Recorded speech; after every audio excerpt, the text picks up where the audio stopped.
Hello, good evening, नमस्ते। स्वागत है आपका आशीष क्लासेस पर। बात करेंगे आज के द हिंदू एडिटोरियल की। अगर आप नए स्टूडेंट हैं इस चैनल पर, पहली बार आप देख रहे हैं वीडियो, तो आपको इस चैनल को सब्सक्राइब कर लेना चाहिए, बेल आइकन को क्लिक कर लेना चाहिए। और वैसे मैं आपको बता दूं कि ये सेशन हर शाम 5 बजे होता है। मंडे टू सैटरडे हम द हिंदू डिस्कस करते हैं, फिर संडे को हम लोग डिस्कस करते हैं जो भी आपने पढ़ा होता है 6 दिन, उसके बेसिस पर एक टेस्ट। ठीक है, तो ऐसे 7 दिन का पूरा शेड्यूल फिक्स है। 5 बजे हर दिन आप क्लास देखेंगे, चाहे नोटिफिकेशन मिले ना मिले, आप क्लास देख सकते हैं। और अगर आप पेड कोर्सेज एक्सेस करना चाहे तो वैसे तो मैं पिन करके कमेंट भी दिया हुआ होता है, वहां से आप ये पेड कोर्सेज एक्सेस कर सकते हैं। आशीष क्लासेज एप्लीकेशन आपको डाउनलोड करना है। ट्रांसलेशन का बैच, आरएएस मेंस के लिए बैच, एसएससी सीडीएस के लिए बैच। एसएससी में एक नया पैटर्न भी जुड़ा है, पार्ट्स ऑफ स्पीच पूछे जाने लगे हैं। पिछली बार भी 1-2 क्वेश्चंस आए थे, इस बार भी काफी सारे क्वेश्चंस आ रहे हैं। तो ये सब यहाँ पे आपको मिलेगा इस बैच में। आपको जो सीडीएस वाला बैच है, मैंने सीडीएस के पैटर्न पे ही इस पे पढ़ाया हुआ है। तो यहाँ मैंने पार्ट्स ऑफ स्पीच पहचान करना भी सिखाया है। तो ये बैच बहुत हेल्पफुल है नए पैटर्न के अकॉर्डिंग। ठीक है, तो ये वाला बैच आप ले सकते हैं। चलिए स्टार्ट करते हैं। सबसे पहले तो PQRS आज के सेशन में पैराजंबल हम डिस्कस कर रहे हैं। तो पैराजंबल में देखिए PQ और RS 2 बार किससे है? Q से। तो अगर Q से 2 बार है तो हम पहले Q से ही करके देखते हैं, स्टार्ट हो सकता है क्या। Q में दे रखा है द पीपरवा रेलिक्स। रेलिक्स का मतलब अवशेष होता है। वर एक्सकेवेटेड, एक्सकेवेट का मतलब डिग आउट होता है, खोदना होता है, जमीन से बाहर निकालना होता है। तो पीपरवा अवशेष जो हैं उनको जमीन से बाहर निकाला गया फ्रॉम ए स्तूपा। स्तूपा मतलब स्तूप, जो गुंबद आकृति होती है किसी बिल्डिंग के ऊपर। और जो बुद्ध लोग होते हैं, है ना, बुद्ध धर्म को मानने वाले जो लोग हैं, उनके लिए धार्मिक स्थल का काम वो करता है, उसको स्तूप बोलते हैं।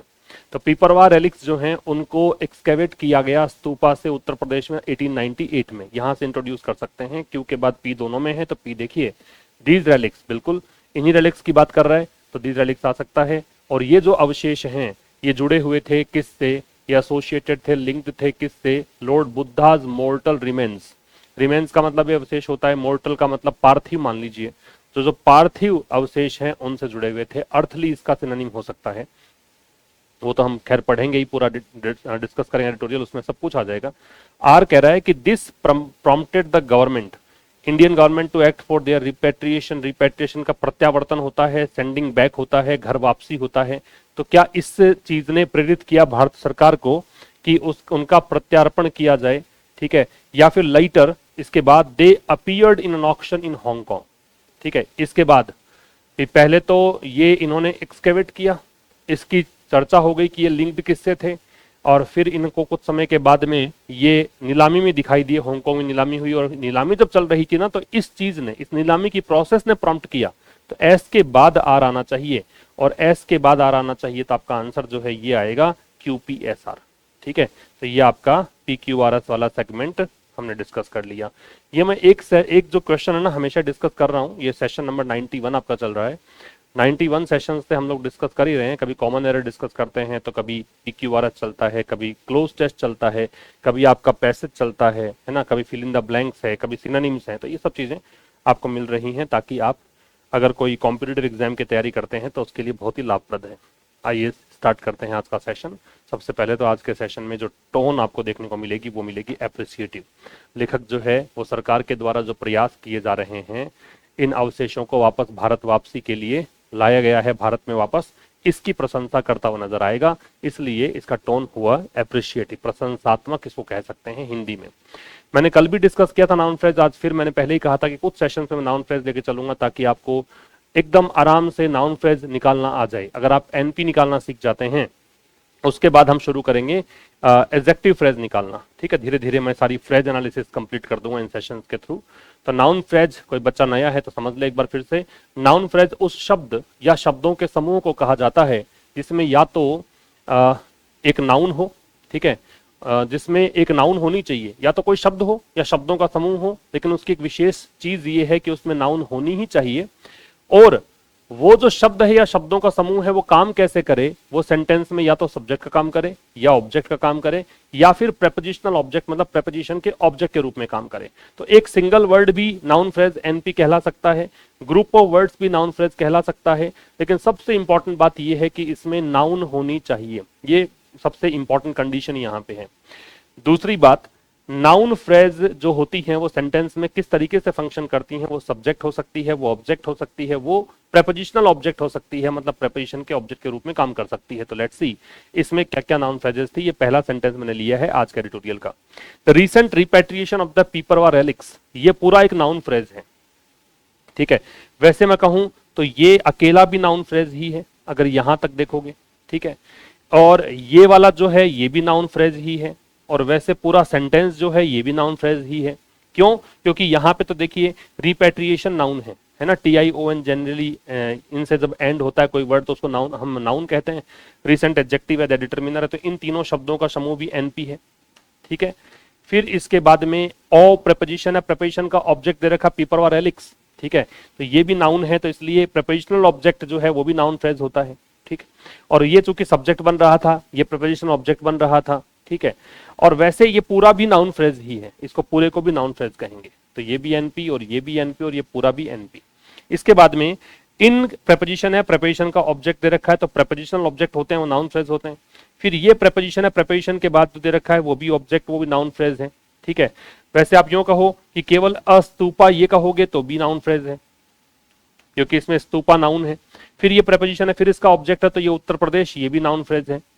और वैसे पूरा भी नाउन फ्रेज है, ए स्तूपा से लेकर उत्तर प्रदेश तक ये पूरा भी नाउन फ्रेज है, ठीक है। मार्क्ड एन, अब ये देखिए एन इंपॉर्टेंट एपिसोड, ये पूरा नाउन फ्रेज है क्योंकि इसमें एपिसोड नाउन हो गया। फिर इन प्रेपोजिशन है, प्रेपोजिशन के बाद में ऑब्जेक्ट दे रखा है ये एफर्ट्स, तो ये नाउन फ्रेज है। और वैसे ये पूरा यहां से लेकर यहां तक का देखोगे तो ये कम्युलेटिवली भी नाउन फ्रेज ही कहलाएगा।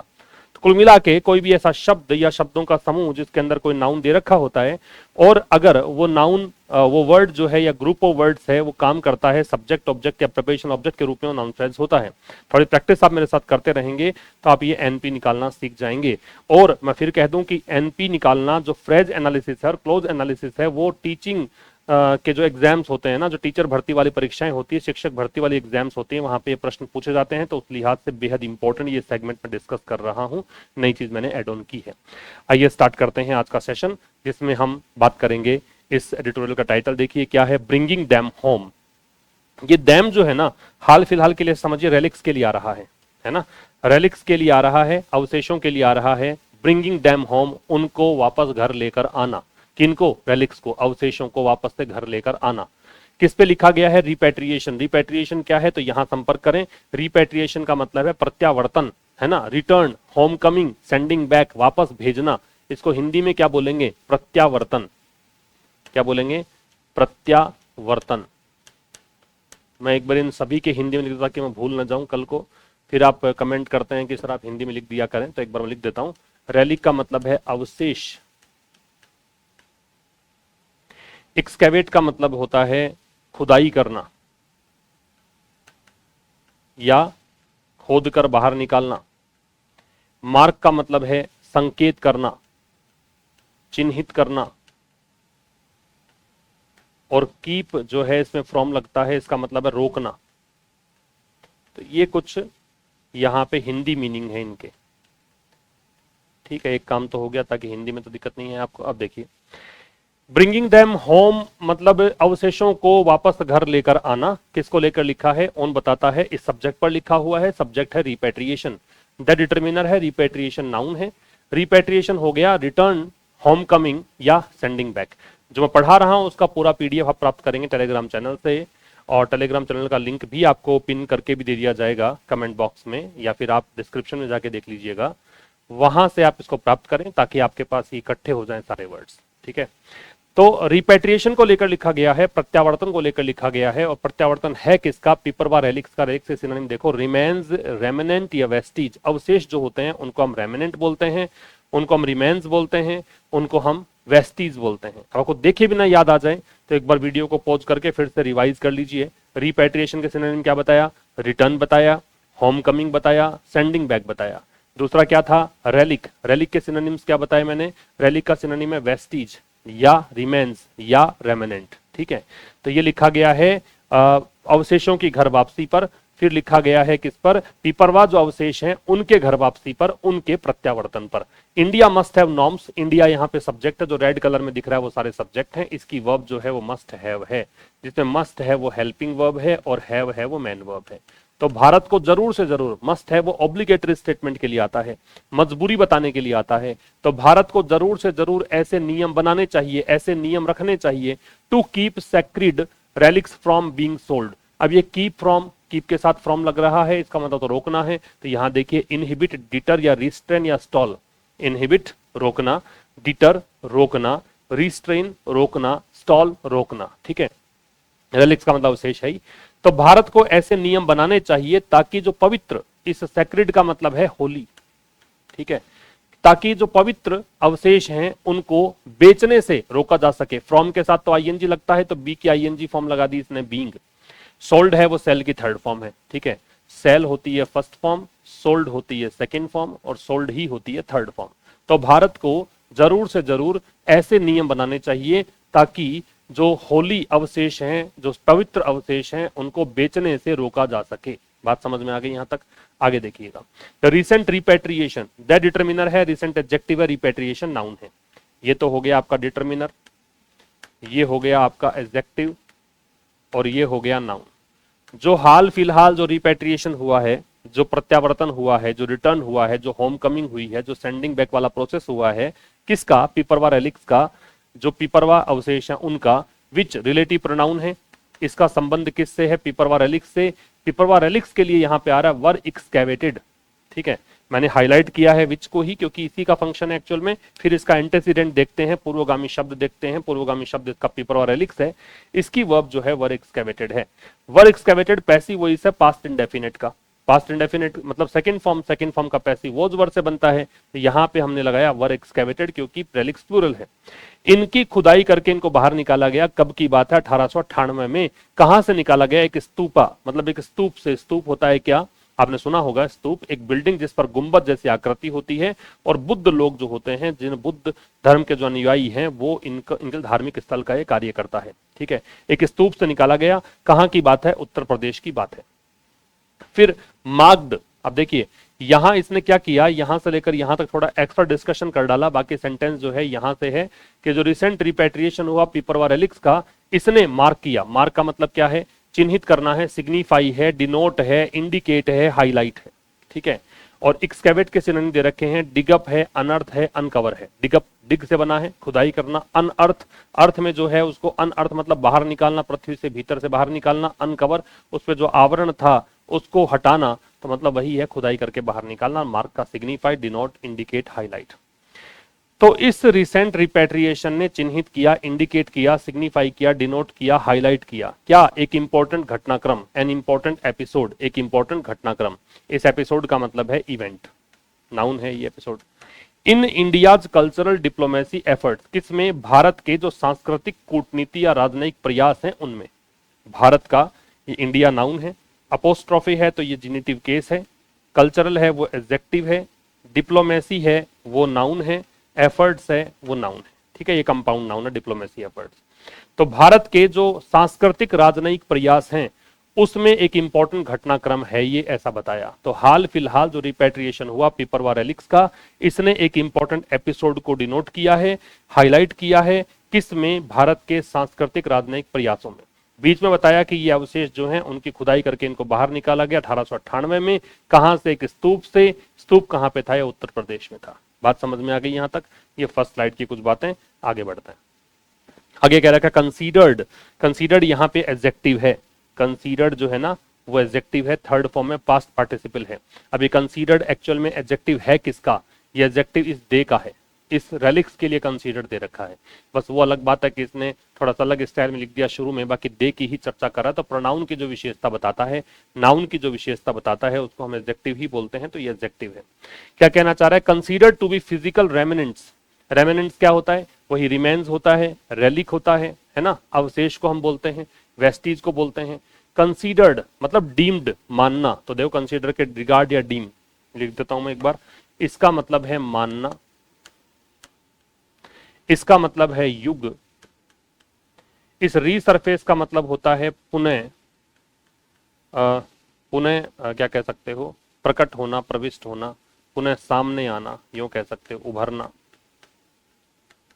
इंटरवीन का मतलब है हस्तक्षेप करना, हस्तक्षेप करना। और हॉल्ट का मतलब है रोकना। ठीक है, अब देखिए, consider to be physical remnants, मतलब इनको ऐसा माना गया कि ये फिजिकल मतलब भौतिक अवशेष हैं। एसोसिएटेड विद, याद रखिएगा कि एसोसिएटेड के साथ में लगता है विद, अगर लिंक्ड होता तो लगता है टू, जो किससे जुड़े हुए हैं, भगवान बुद्ध के, जो इसका मतलब लिख लो अर्थली, मतलब पार्थिव अवशेषों से, एंड हिज अर्ली फॉलोवर्स, और उनके जो पहले वाले अनुयायी थे, है ना, उनसे।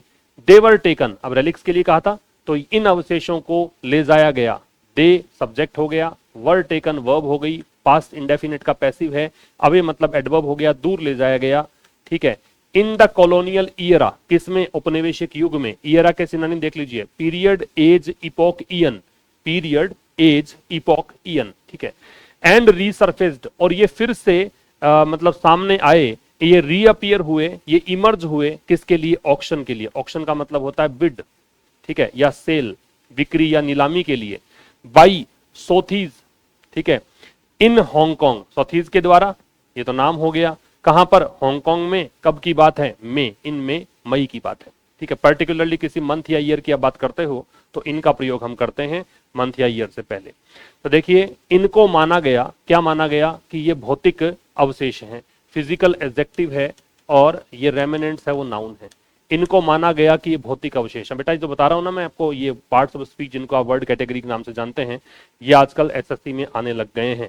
ठीक है, याद रखिएगा इसको, ये जो बता रहा हूं ये सीख लो, क्योंकि यहाँ पे 2-4 क्वेश्चन तो आपके ऐसे ही ठीक हो जाएंगे अगर आप एडिटोरियल पढ़ते हैं मेरे साथ regular. Consider to be physical remnants, ऐसा मानते हुए कि ये भौतिक अवशेष है, किससे जुड़े हुए हैं, भगवान बुद्ध के पार्थिव अवशेषों से, और उनके अर्ली फॉलोवर्स हैं उनके अवशेषों से। ऐसा मानते हुए उनको ले जाया गया कॉलोनियल एरा में, उपनिवेशिक युग में दूर ले जाया गया, और ये वापस से रीअपियर हुए, इमर्ज हुए, कहां पर, किसके लिए, नीलामी के लिए, किसके द्वारा, सोथबीज के द्वारा, और कहां पर, हांगकांग में। कब की बात है, मई की बात है। आगे देखो, ऑल एट दिस पॉइंट, इस समय, ये एट दिस पॉइंट पूरा एक प्रेपोजिशनल फ्रेज बन रहा है। वैसे तो ये पूरा एडवर्ब कहलाएगा, ठीक है, पूरा इसको बोलोगे तो समय बता रहा है तो एडवर्ब। वैसे ये नाउन फ्रेज भी है, क्यों है, क्योंकि यहाँ पे पॉइंट नाउन दे रखा है ना। नाउन जहां पे होता है, ग्रुप ऑफ वर्ड्स होते हैं, तो उसको अब क्या बोलते हैं, एनपी बोलते हैं। तो ये इस पॉइंट पर the Indian government intervene, Bharat सरकार जो है उसने हस्तक्षेप किया। इंटरवीन के सिनोनिम देखो, मीडिएट है, इंटरसीड है, इंटरफेयर है। मीडिएट है, इंटरसीड है, इंटरफेयर है। ठीक है, भारत सरकार हो गया सब्जेक्ट, द इंडियन गवर्नमेंट ये नाउन फ्रेज हो गया, इंटरवीन्ड हो गई वर्ब। ठीक है, टू हॉल्ट ये इन्फिनिटिव है, और इन्फिनिटिव का काम ही क्या होता है, पर्पस बताना, उद्देश्य बताना। तो हस्तक्षेप किसके लिए किया, रोकने के लिए किया। हॉल्ट का मतलब है स्टॉप है, सीस है, डिसकंटिन्यू है, रोकना। क्या रोकना, ऑक्शन को रोकना, नीलामी को रोकना। और क्या करना, रिपैट्रिएट मतलब सेंड बैक, रिटर्न, है ना, होम कमिंग ये बताया था मैंने, प्रत्यावर्तन करना। द रेलिक्स मतलब अवशेषों को। इस पॉइंट पर जब इनके नीलामी के लिए लाए गए, इस पॉइंट पर भारत सरकार ने क्या किया, भारत सरकार ने हस्तक्षेप किया इस नीलामी को रोकने के लिए, और इन अवशेषों की घर वापसी के लिए, कि जहां से तुमने खुदाई करके निकाला वहीं वापस इसको भेज दो। ये भारत सरकार ने हस्तक्षेप किया। बात समझ में आ गई आपको। तो 2-4 वर्ड्स थे। कंसीडर का मतलब डीम है, डीम है, रिगार्ड है। फिर एक वर्ड था ईयरा, ईयरा का इपोक है, एज है, पीरियड है, ईयन है। फिर क्या है, रीसरफेस, रीसरफेस का मतलब रीअपियर है या इमर्ज है। फिर है इंटरवीन, इंटरवीन का इंटरफेयर है, इंटरसीड है, और मीडिएट है। फिर है हॉल्ट, हॉल्ट का स्टॉप है, सीस है, डिसकंटिन्यू है। तो ये कुछ वर्ड्स आप याद रखेंगे। सब्जेक्ट वो हमने देख ही लिए, दे की वर्ब है वर्ड टेकन, पास्ट इंडेफिनिट का पैसिव है। फिर द इंडियन गवर्नमेंट की वर्ब है इंटरवीन्ड, ये पास्ट इंडेफिनिट टेंस है। क्लियर है, आगे चला जाए। पहले मैं इसके लिखा देता हूं आपको कि कौन कौन से वर्ड्स हैं, क्या मतलब है, उसके बाद हम पढ़ेंगे इसको।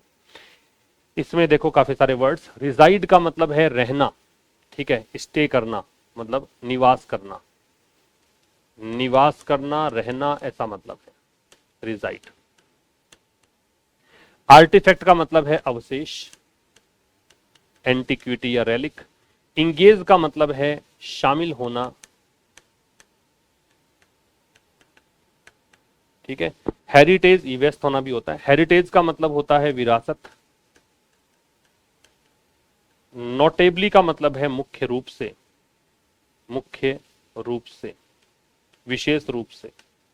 परस्यूड का मतलब होता है मनाना, किसी को कोई काम करने के लिए मनाना। पोस्टपोन का मतलब है स्थगित करना। पोस्टपोन का मतलब क्या है? स्थगित करना। अब आइए, दीज आर्टिफैक्ट्स ये सब्जेक्ट हो गया, वैसे नाउन फ्रेज हो गया, वैसे दीज जो है वो डेमोन्स्ट्रेटिव एडजेक्टिव हो गया, इसके बाद नाउन आ रहा है। अगर नाउन नहीं आता तो डेमोन्स्ट्रेटिव प्रोनाउन होता, दीज प्लूरल के लिए आता है। तो ये जो अवशेष हैं, आर्टिफैक्ट का सिनोनिम क्या है? एंटिक्विटी है, रेलिक है। तो ये जो अवशेष हैं, अब नाउ है वो एडवर्ब है ना, टाइम एडवर्ब है, रिजाइड ये वर्ब है इसकी आर्टिफैक्ट। ये जो अवशेष हैं अब कहां पर है? कहां मतलब वैसे तो अगर व्यक्ति होता तो कहते रहते हैं, लेकिन वस्तु है तो कहां रखी हुई है? अब ये है नेशनल म्यूजियम में, राष्ट्रीय संग्रहालय में। प्रोवाइडिंग ये प्रेजेंट पार्टिसिपल दे रखा है आपको, ऐसा करते हुए, क्या करते हुए? लोगों को प्रदान करते हुए। क्या? अवसर। अवसर किस चीज का? इंगेज डायरेक्टली, कि वो अपने आप को इंगेज कर सकते हैं, व्यस्त रख सकते हैं, है ना, वो पार्टिसिपेट कर सकते हैं, अपने आप को शामिल कर सकते हैं प्रत्यक्ष रूप से विद एन इरिप्लेसेबल। इरिप्लेसेबल का मतलब होता है यूनिक, सबसे अलग। जो unique piece of India's and Buddhism heritage है, जो एक अलग ही प्रकार का भारत और बुद्धिज्म मतलब बुद्ध धर्म जो है उसके हेरिटेज मतलब संस्कृत विरासत है, लेगेसी है, इनहेरिटेंस है उसको। फिर समझिए, ये जो आर्टिफैक्ट्स हैं, ये जो अवशेष हैं, अब कहां पर रखे हुए हैं? राष्ट्रीय संग्रहालय में। क्या करते हुए? लोगों को अवसर प्रदान करते हुए कि वो डायरेक्टली इंगेज हो सकते हैं। किसके साथ इंगेज हो सकते हैं? डायरेक्टली वो अपने आप को शामिल कर सकते हैं। किसके साथ? एक unique piece of India's and Buddhism heritage के साथ, जो ये कि विरासत है। किसकी विरासत है? भारत और बुद्ध धर्म की विरासत। ठीक है, इसका एक यूनिक एग्जाम्पल है, ये एकदम उत्कृष्ट उदाहरण है इसके साथ। बात समझ में आ गई? तो वैसे समझें तो देखो, दीज आर्टिफैक्ट्स मैंने बता दिया, नाउन वो बता ही दिया, इन प्रेपोजिशन है, दैट डिटरमिनर है, नेशनल एडजेक्टिव है, म्यूजियम नाउन है, प्रोवाइडिंग प्रेजेंट पार्टिसिपल है, पीपल नाउन है, दैट डिटरमिनर है, अपॉर्चुनिटी नाउन है। टू प्रेपोजिशन है, इंगेज टू इंगेज इन्फिनिटिव है, डायरेक्टली एडवर्ब है, विद प्रेपोजिशन है, एंड डिटरमिनर है। Irreplaceable able ending words adjective होते हैं, पीस नाउन है, और प्रेपोजिशन है। इंडियाज एंड बुद्धिज्म, वैसे तो ये आपके नाउन के एक नाउन एंड केस जब पढ़ते हैं उसके हिसाब से तो ये गलत है कि दो लगातार अपोस्ट्रोफी लगा ही नहीं सकते आप। तो यहाँ पे तो गलती है ग्रामर की, तो कि दो लगातार अपोस्ट्रोफी, डबल अपोस्ट्रोफी ये प्रोहिबिटेड होती है, लेकिन ठीक है चल रहा है, कोई दिक्कत नहीं, बाकी वैसे गलत है ये। तो वैसे ये इंडिया नाउन हो गया, एंड कंजंक्शन हो गया, बुद्धिज्म नाउन हो गया, हेरिटेज भी नाउन है, और ये अपोस्ट्रोफी है तो ये जेनिटिव केस है। आगे कह रहा है नोटेबली एडवर्ब है। नोटेबली का मतलब मुख्य रूप से, स्पेशली, पर्टिकुलरली, मुख्य रूप से। India's coordinated diplomatic effort, coordinated मतलब ऑर्गेनाइज्ड मान लो, समन्वित कह दो, एकदम संगठित कह दो, SED भी आ सकता है, ZED भी आ सकता है। डिप्लोमेटिक मतलब राजनयिक, एफर्ट का मतलब प्रयास। एफर्ट नाउन है, डिप्लोमेटिक एडजेक्टिव है, कोऑर्डिनेटेड एडजेक्टिव है, इंडिया नाउन है, अपोस्ट्रोफी है, जेनिटिव केस है। तो नोटेबली ये एडवर्ब से स्टार्ट इसने किया। ठीक है, एडवर्ब किसी सेंटेंस को ओपन कर सकता है।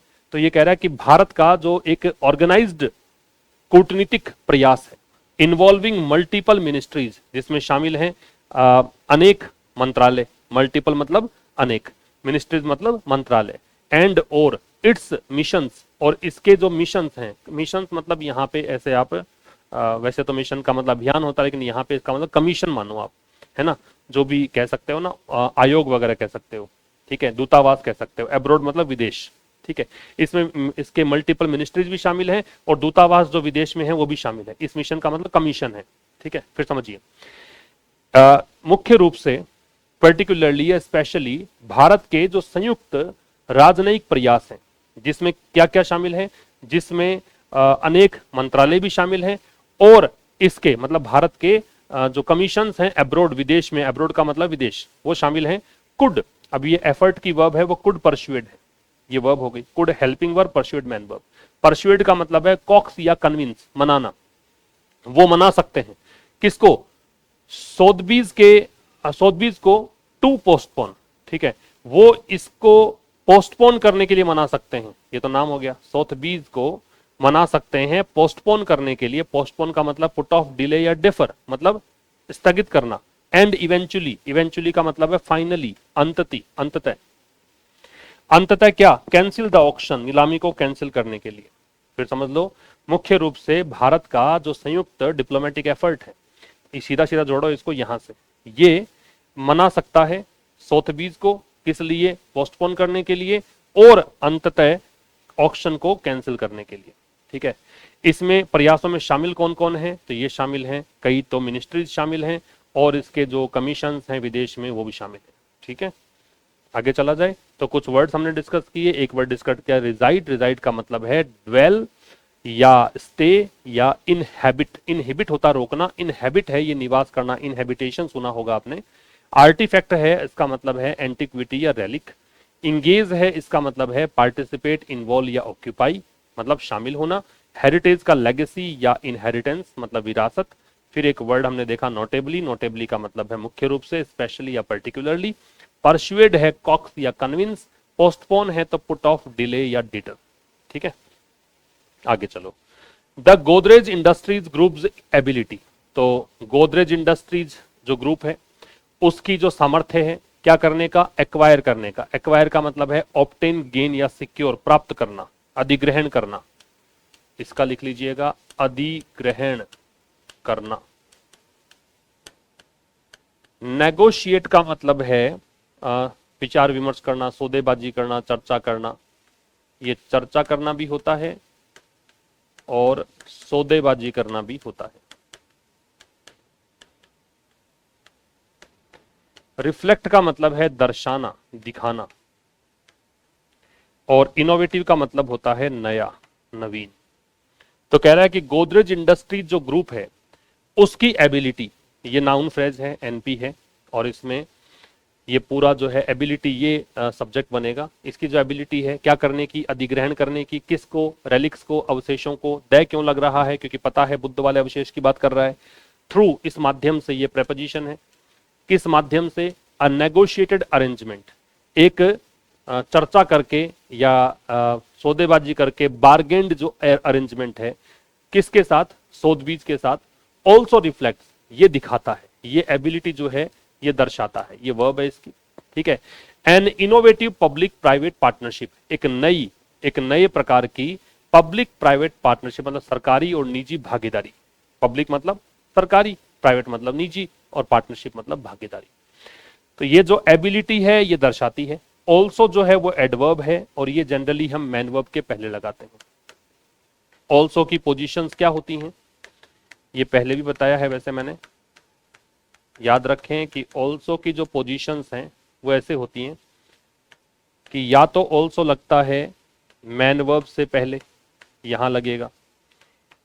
ठीक है, या ये लगता है लिंकिंग वर्ब्स अगर आती हैं तो उसके बाद में, या फिर ये लगता है हेल्पिंग वर्ब और बी, बीन, बीइंग जो लगता है उसके बीच में। ये तीन पोजीशंस आप याद रखें ऑल्सो की। ठीक है, तो कह रहा है कि गोदरेज इंडस्ट्रीज ग्रुप की जो एबिलिटी है वो दिखाती है क्या, इनोवेटिव पब्लिक प्राइवेट पार्टनरशिप। ठीक है, एक नई प्रकार की सरकारी निजी भागीदारी। बीच में कहा कि एबिलिटी किस बात की, रेलिक्स को प्राप्त करने की, अधिग्रहित करने की, किस माध्यम से, नेगोशिएटेड अरेंजमेंट के माध्यम से। इसमें नेगोशिएटेड अरेंजमेंट नाउन हो गया, ये प्रेजेंट पार्टिसिपल है तो ये आपका एडजेक्टिव है, sorry past participle negotiated adjective है। तो एक बार्गेंड या मीडिएटेड या सेटल्ड है ना अरेंजमेंट के साथ। अरेंजमेंट किसके साथ, सोथबीज के साथ, ये तो नाम ही है, जिसने की ऑक्शन ऑर्गेनाइज करवाई थी उसका नाम है। ठीक है, तो ये हो गया। तो यहां हमने सीखा एक्वायर, एक्वायर का मतलब है ऑब्टेन, गेन या सिक्योर। ऑब्टेन, गेन या सिक्योर। फिर दूसरा है क्या, दूसरा आपको दे रखा है नेगोशिएटेड, इसके सिनोनिम्स हैं बार्गेन, मीडिएटेड, सेटल्ड। फिर रिफ्लेक्ट, रिफ्लेक्ट का दर्शाना है, दिखाना है, तो एग्जिबिट, डिस्क्लोज या रिवील। इनोवेटिव का मतलब है नया, तो क्रिएटिव, नॉवेल, ग्राउंड ब्रेकिंग। ठीक है, और लास्ट देखिए स्लाइड, इसमें क्या बोलना चाह रहे हैं। एक तो प्रेसिडेंट दे रखा है, प्रेसिडेंट का मतलब होता है उदाहरण, पूर्व उदाहरण को बोलते हैं प्रेसिडेंट। एक दे रखा है स्टीवर्ड, इसका मतलब है संरक्षक, गार्डियन दे रखा है, संरक्षक। 10 इस प्रकार से ये एडवर्ब है, और ये सेंटेंस को कंक्लूड करने के लिए काम आता है, अंत करने के लिए काम आता है। इस प्रकार से जो कोलैबोरेशन है, कोलैबोरेशन का मतलब है पार्टनरशिप, साझेदारी। तो इस प्रकार से ये जो पार्टनरशिप है, कौन से पार्टनरशिप, गोदरेज वाली पार्टनरशिप, ठीक है, गोदरेज इंडस्ट्रीज वाली पार्टनरशिप सरकार के साथ, इसने समर्थ किया, इसने इनेबल किया, इनेबल का मतलब मेक एबल, इसने समर्थ बनाया किसको, इस प्रत्यावर्तन की क्रिया को। रिपैट्रिएशन क्या था, रिटर्न था, सेंडिंग बैक था या होम कमिंग था, ठीक है। As well as the setting of a good president, और साथ साथ में किसको समर्थ बनाया, एज वेल एज होता है साथ साथ में, setting of a good president, set example जैसे होता है, तो एक अच्छा उदाहरण पेश करने के लिए, फॉर फ्यूचर रिकवरीज, भविष्य की कोई भी बरामदगी हो, बरामद करने की प्रक्रिया को रिकवरी बोलते हैं, कि भविष्य में कुछ ऐसा रिकवर करना होगा ना, तो उसके लिए एक अच्छा उदाहरण है, इसका उदाहरण दिया जा सकता है। Combining private sector resources state authority, क्या करते हुए, जोड़ते हुए, ये प्रेजेंट पार्टिसिपल है, निजी क्षेत्र के संसाधनों को किसके साथ, जो स्टेट अथॉरिटी है, जो सरकारी अथॉरिटी है उसके साथ। इस प्रकार से जो ये पार्टनरशिप है, इसने समर्थ किया इस रिपैट्रिएशन को, साथ साथ में एक अच्छा उदाहरण पेश किया, किसके लिए, फ्यूचर रिकवरीज के लिए, ठीक है। क्या करते हुए किया, ये प्रेजेंट पार्टिसिपल हुआ, प्राइवेट सेक्टर रिसोर्सेज को स्टेट अथॉरिटी के साथ कंबाइन करते, कंबाइन के साथ में विद लगता है, ठीक है। द एपिसोड, ये जो घटनाक्रम है, ये जो इवेंट है, ऑल्सो रेज्ड, मैंने कहा था ऑल्सो का प्रयोग मैन वर्ब से पहले होता है, तो ये मैन वर्ब है यहाँ पे, और ये ट्रांजिटिव वर्ब है, रेज के बाद में ऑब्जेक्ट लगता है हमेशा, ठीक है। तो ये जो घटनाक्रम है, इसने यहाँ पे अवेयरनेस भी रेज की है, अवेयरनेस बढ़ाई है वर्ल्ड वाइड, पूरे विश्व भर में, वर्ल्ड वाइड एडवर्ब है, किस बारे में, इंडिया के रोल के बारे में, और रोल किस रूप में, एक स्टुअर्ड के रूप में, एक संरक्षक के रूप में, संरक्षक किसका, बुद्धिस्ट हेरिटेज का, बुद्धिस्ट विरासत का। हेरिटेज क्या था, इनहेरिटेंस था, है ना, विरासत को हम बोलते हैं। तो ये जो घटनाक्रम हुआ है, द क्यों लगा, क्योंकि पता लग गया कौन सा है, तो दी एपिसोड, ये जो घटनाक्रम है, ये इसने क्या किया, अवेयरनेस को बढ़ाया पूरे विश्व भर में, किस बारे में, भारत के रोल के बारे में, किस रूप में रोल, स्टुअर्ड के रूप में, स्टुअर्ड किसका, बुद्धिस्ट हेरिटेज का। बात समझ में आ गई। तो ये था आज के इस सेशन में। मुलाकात होगी अब कल एक नए सेशन के साथ ठीक शाम 5 बजे। तब तक के लिए नमस्कार, थैंक यू वेरी मच।